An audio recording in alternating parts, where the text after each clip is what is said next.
Et bienvenue à tous. G-Foot, c'est le mag dédié aux amoureux du ballon rond, aux amoureuses aussi de ce ballon rond. Le mag du GF38 dans tout son ensemble. Merci d'être avec nous, merci de votre fidélité. À toi aussi, Mathias. Salut Lucille. Et bien donc on est toujours tout content quand on reçoit ces demoiselles. Bienvenue à vous. Merci. On a vécu une année 2019 avec une planète foot qui bat vraiment pour les féminines avec cette Coupe du Monde, avec les beaux moments aussi que le GF38 nous a fait vivre en Coupe de France avec cette super demi-finale face à l'OL. Alors est-ce qu'on va revivre la même chose? C'est peut-être pour bientôt. On va faire le point avec toi, Mathias, avec toutes tes invitées. Allez, on les présente. Ça y est, c'est moi qui m'y colle. Ben, Julia, c'est une habituée. Julia Pizou. Ça y est. La coach, ça va? Ça va très bien. Ça va, merci, merci de nous recevoir sur le plateau pour la deuxième fois. Avec plaisir. Avec plaisir. Avec Inès, gardienne, donc Inès Troussier. Bonsoir Inès. Bonsoir. On a aussi derrière Karen Guilhem-Jouan, Laura Haribé-Rouge. Vous me dites, hein, vous m'arrêtez si je prononce mal. Tiffaine Brissonnet, elle est là. Et Jean-François Matancio. Il n'y a pas de piège. Voilà. Adjoint, coach adjoint. Mathias, on va d'abord parler des garçons pour vous griller la politesse évidemment, parce que oui, il y a quand même eu un résultat pas bien joli celui-ci de notre équipe Fagnon. Ouais, c'était pas le meilleur match du GF38 de la saison. Enfin, les 0-0, on commence à s'habituer avec l'équipe de Ligue 2. Toujours pas de but. Un 12e match nul qui a vraiment pas ravi le public en termes de spectacle. Et c'était surtout une mauvaise opération avec le calendrier qui attend la Ligue 2 pour les prochaines rencontres. Oui, puis c'est qu'on espérait aussi, avec tout le respect qu'on a pour Chambly, c'était aussi l'occasion de faire quelque chose. Oui, c'était face à un promu en mal de points. Malheureusement, c'est raté. Bon, le calendrier. Alors, justement... Eh ben non, pas le calendrier. Si, le prochain match, si, rapidement. Le prochain match, rapidement, ce sera un déplacement à 3 vendredi prochain. Donc un match qui sera aussi bien compliqué à négocier. Voilà, le calendrier, c'est le vôtre qui nous intéresse, bien évidemment, puisque là, on n'est pas en match de championnat, c'est un match couperé. Un match de Coupe de France, du coup, face à Arras, en réception, ce sera ce dimanche. Comment ça se prépare, finalement, cette Coupe de France ? Alors, finalement, ça se prépare très rapidement, puisqu'on était en match de championnat le week-end dernier. Et puis, on a surtout joué la même équipe d'Arras il y a 2 week-ends en championnat. On les a gagnés sur leur terrain 1-0. Donc, les deux équipes ont pu se jauger sur ce match-là, sur les 90 minutes. Maintenant, on sait que le match de Coupe de France, on l'aborde d'une manière différente. On sait aussi le parcours qu'il y a eu, le beau parcours la saison dernière. Donc, du coup, on le prépare avec beaucoup de concentration, comme d'habitude, et avec la volonté, bien sûr, de se qualifier pour le tour suivant. Avantage ou inconvénient de les avoir joués il y a très peu de temps ? Je dirais que c'est ni un avantage ni un inconvénient. Après, pour nous, ça nous a permis de nous rassurer par rapport à la déconvenue qu'on avait eue à domicile contre elle. De ce point de vue-là, on était sur une bonne série jusqu'au week-end dernier où on a joué contre un adversaire, je dirais, supérieur hiérarchiquement.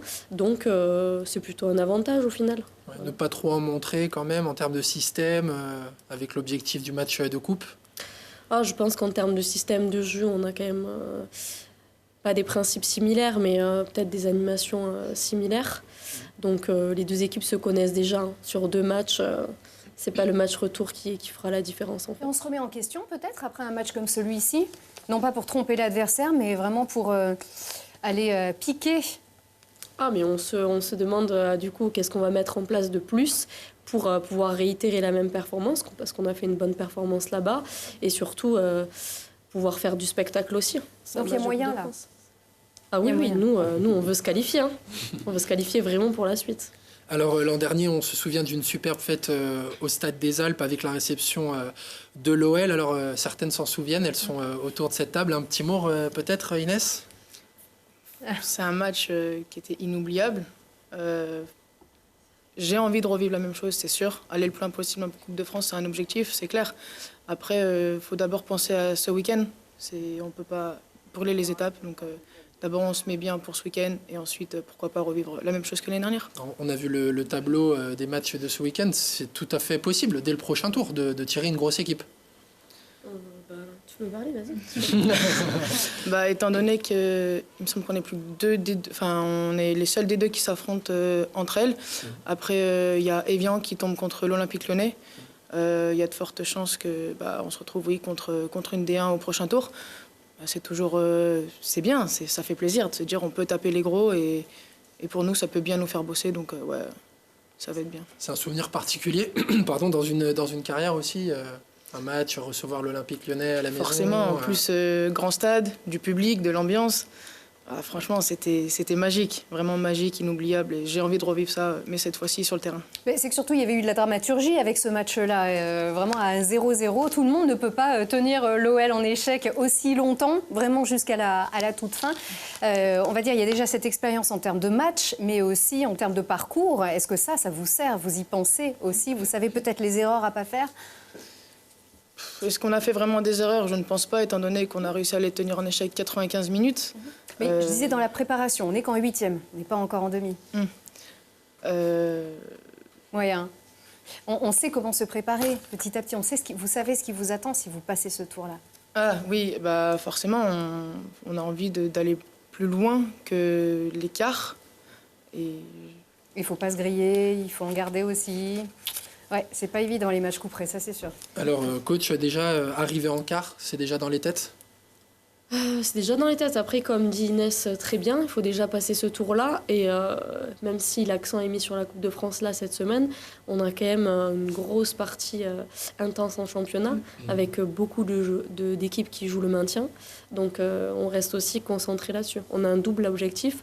Forcément, atteindre les quarts de finale, c'est un objectif réalisable. Mais en championnat, il faut qu'on soit aussi concentré pour pouvoir atteindre les objectifs qui sont, pourquoi pas, d'atteindre la 6e place et de se maintenir confortablement sans être dans une situation périlleuse, on va dire. Alors, on le sait, on le répète assez, c'est une saison de transition. Est-ce qu'un beau parcours en coupe pourrait aussi un peu, entre guillemets, sauver cette saison?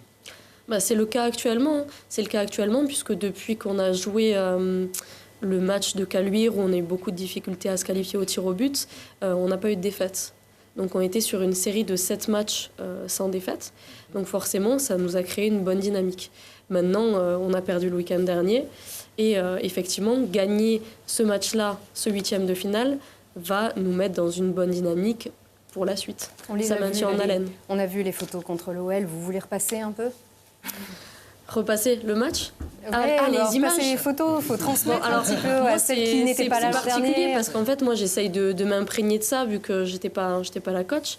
Et c'est vrai que quand on regarde les images, les vidéos, le parcours, ça, même si j'ai pas participé, ça met de l'émotion. Parce que c'est toujours pas un petit poussé, mais c'est une équipe qu'on n'attend pas forcément et qui réussit à se qualifier. Donc c'est beau, c'est magnifique même. On réussit à intégrer aussi que le GF38 féminin, c'est un club qui a une histoire avec la Coupe. L'OL, ça a été plusieurs fois un adversaire.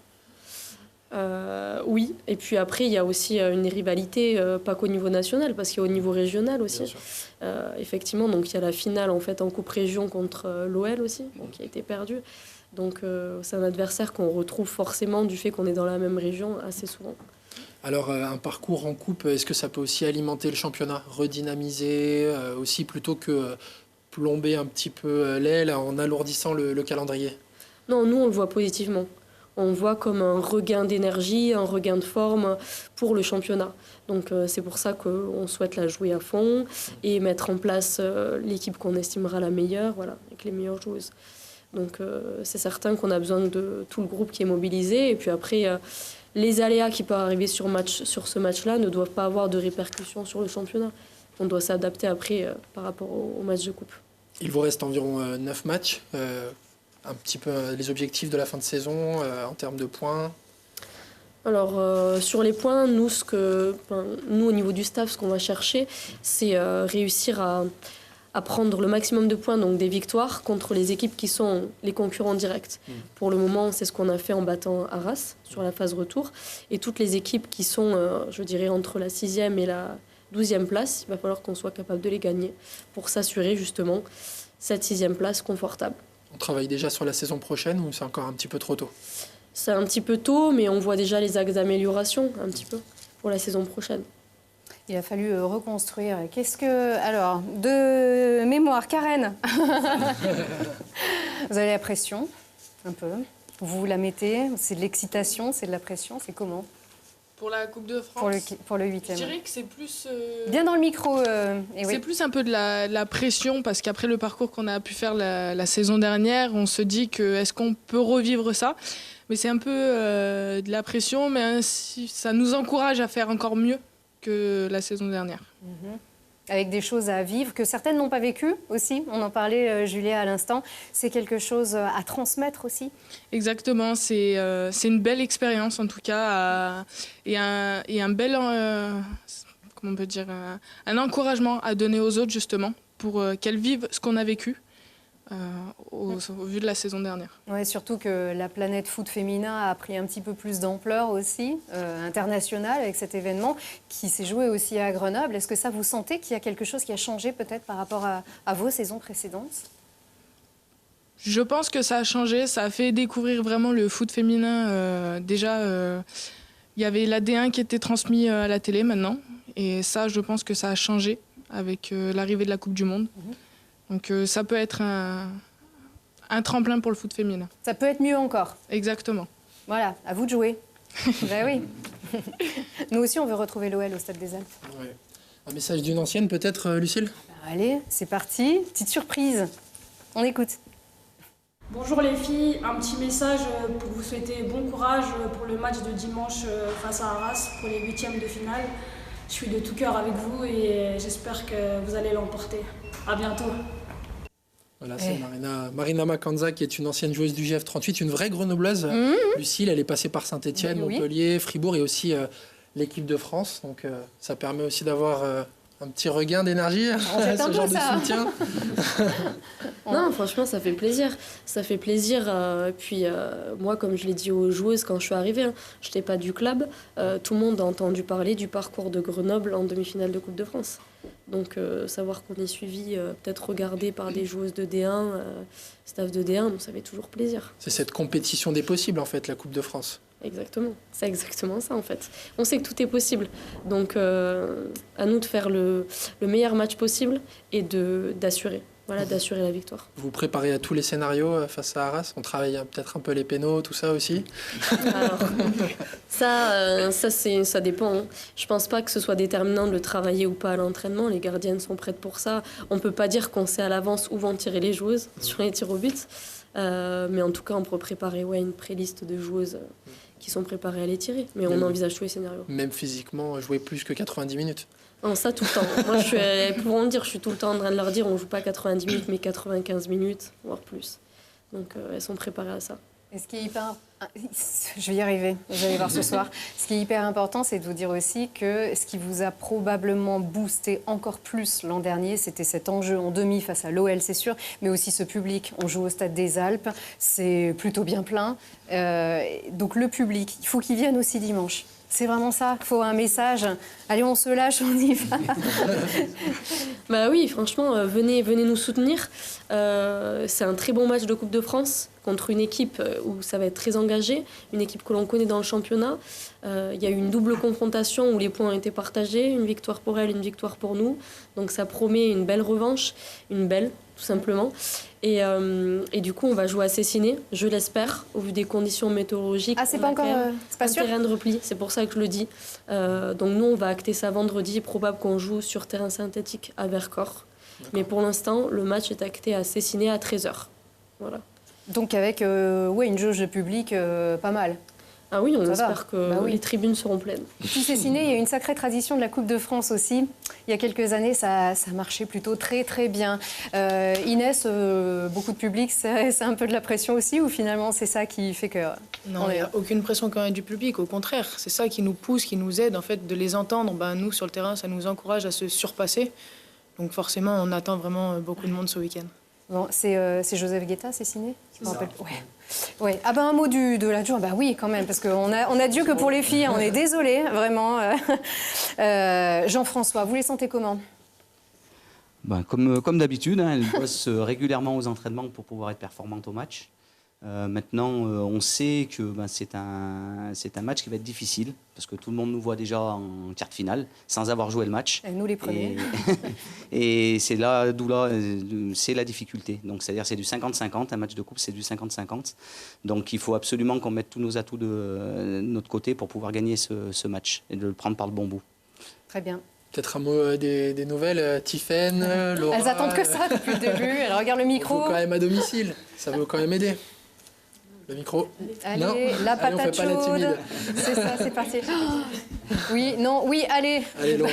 Balle Allez, à droite. Oui, on joue à domicile. Après, on est un peu habitué sur ce terrain-là. Après, c'est vrai que il n'est pas forcément facile. Dimanche, il y avait du sable aussi, donc on commence à s'y habituer. Mais après, c'est les conditions. On peut pas prévoir à l'avance. Donc, Vercors, on connaît aussi très bien. Si par contre on doit jouer là-bas. Donc, mais c'est mieux Cessiné, parce qu'il y a des tribunes. Donc, plus de C'est public. sûr. Merci Laura. Laura, hein, c'est ça. Laura Ribérouge, merci beaucoup. Et merci les filles alors, du coup, d'avoir été là. Un gros, on le dit pas, mais on le pense très très fort. N'est-ce pas Mathias? Ouais, merci Lucille. Eh bien, on se retrouve la semaine prochaine. Bon match dimanche. De tout cœur avec vous et de tout cœur avec vous aussi. Merci. À la semaine prochaine.